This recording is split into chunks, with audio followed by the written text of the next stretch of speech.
Into Octane Gaming. I'm your host Octane. Today we're looking at the new deck for the new event, which is called War in the Wetlands. This deck is a commander deck and it's got some new mechanics. Now this deck has got a Master Collection card, and what this Master Collection card does, Master Collection card is called Lalo Rebel Victorious, if I pronounced that right, to be sure. And this week we've gone back down to 300% damage and HP for all Dark Hunter hero, which is his leader skill. Last week we had a 400% damage and HP for all water hero, which I would find really great. Think Network should have kept it at 400. The battle skill: Graffiti Blast.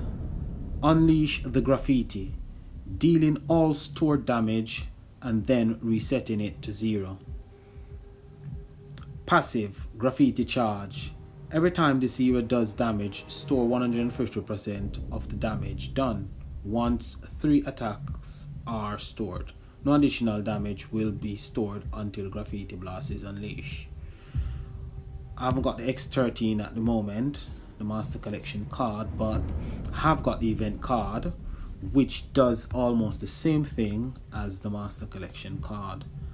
And the event card is this one, Engineering Exica.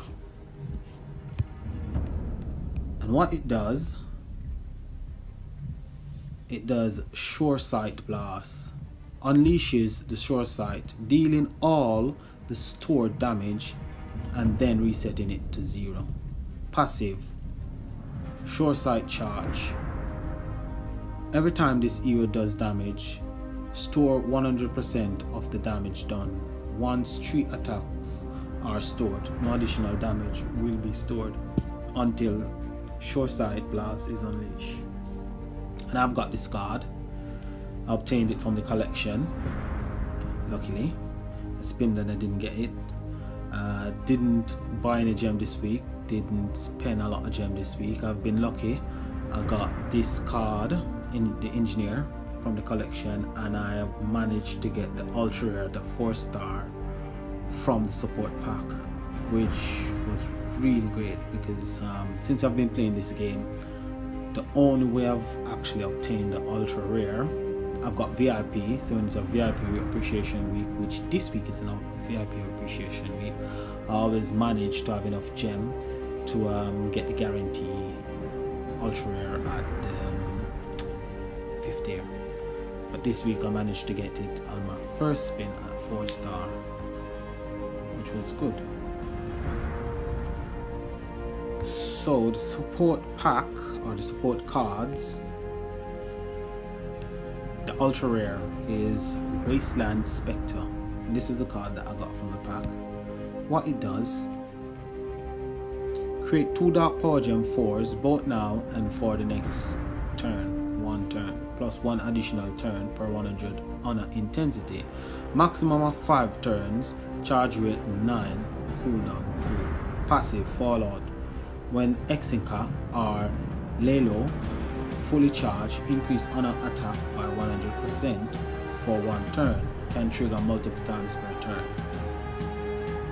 So this passive can be triggered multiple times in 1 turn. I haven't seen the full potential of this card because I haven't been using it since I got it.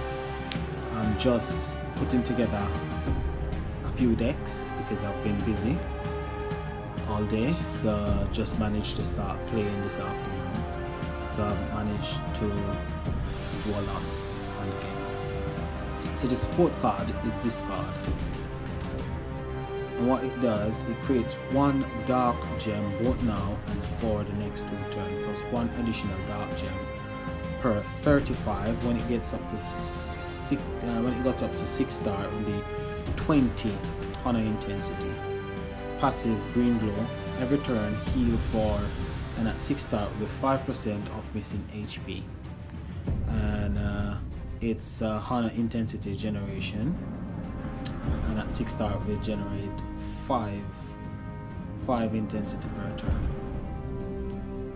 So I've got a few of these cards, and I'm gonna take a look at the decks that I've built so far.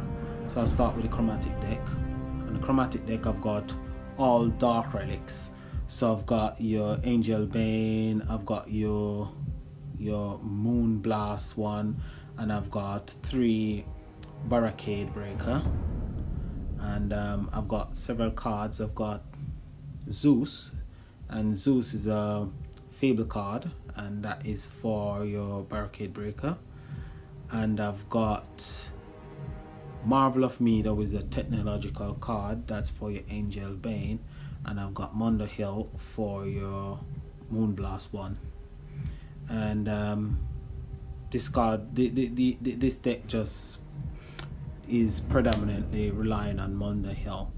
So your dark relics just produce dark gems and dark power gems. You swap your dark gems, dark power gems if they're close to each other, or just match your gems. Power up Mondo Hill, he does a big damage at first, and then you use his nuke damage to finish off the chromatic boss. I've actually got a video which I uploaded which shows you this deck in action and shows you how to use the deck. So if you look on my channel, you will see that video there showing you how the chromatic deck actually works. Now I haven't used this deck as yet, just built this deck, but what it is one support card. I've got a Night Hawk, I've got the Wetland Spectre at 5 star as the leader, I've got the Engineer, and I've got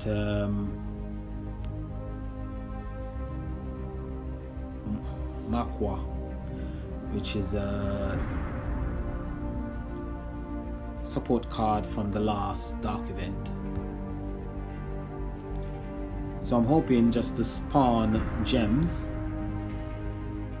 use Wetland Spectre to create power gems, do as much damage as I can for 3 turns, and then use the Engineer to finish off the boss if need be.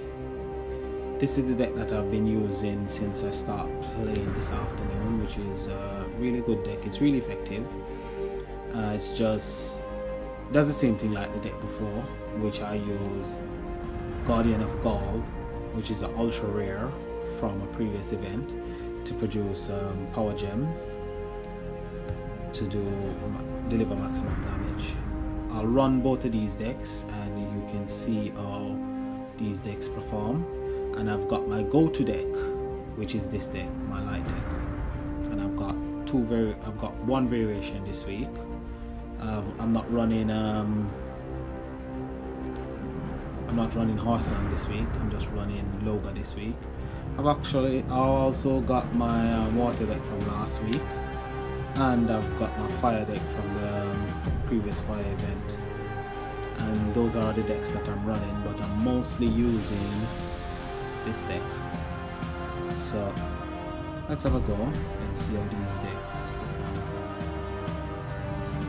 So that's a chromatic boss, so we'll just go to our boss, not using a boss, all these. So what I'll do, I'll use this deck first. So I'll use 1 key, just so that you can see the full potential of the deck.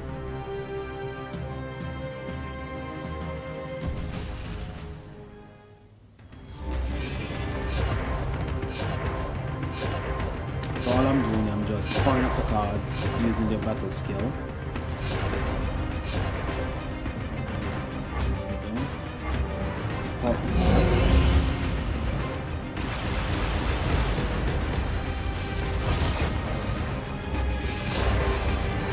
You can see I've been hit with power gem silence.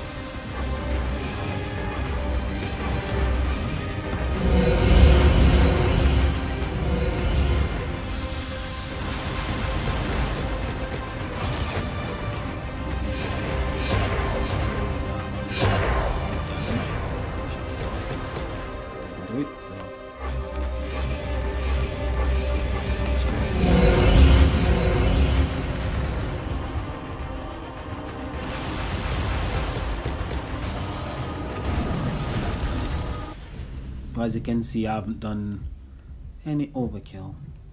Well, I've done 25% overkill, which is not much, but just gives me an extra bonus.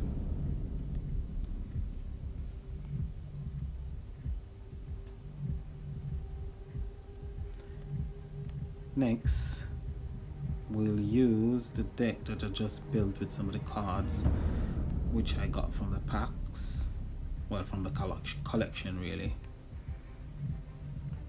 We use 1 key as well, just to see the full potential of this deck.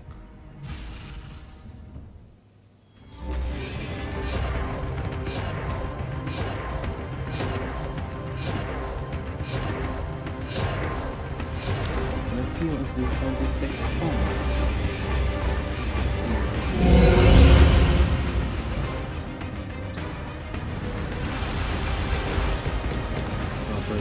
Support card.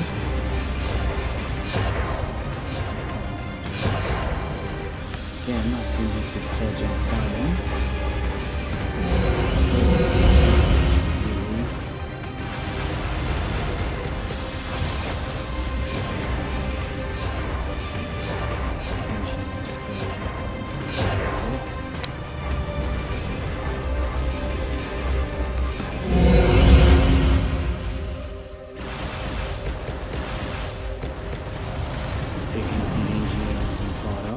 So if we had one more turn, I could use a battle skill, and then we'll see how it performs.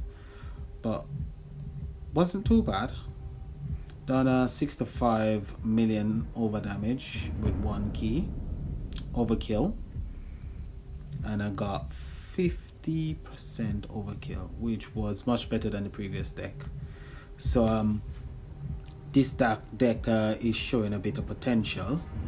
But what I want to do, I want to see if I can get the X13, because what has happened, I've got few of the runes. I've got 4 runes and I haven't got any duplicates, which is very good, because all the time I've been playing this game I keep getting duplicate, and I'm hoping this time around my luck holds out and I actually get these 2 runes. I've got just 3 more of the runes, 3 more chance to collect those 2 runes, and I'm hoping that I don't get a duplicate. I'm gonna collect this one and I'm just praying that I don't get a duplicate. So here we go. Yes, we didn't get a duplicate. That's absolutely magnificent, absolutely magnificent. So we just need one more rune, and we'll see if we can get this X13. So we've got 2 more chances and we just need 1 rune to get the X13. I'm hoping I'll get the X13, so I'll add it to the deck and see how it performs, and I can just make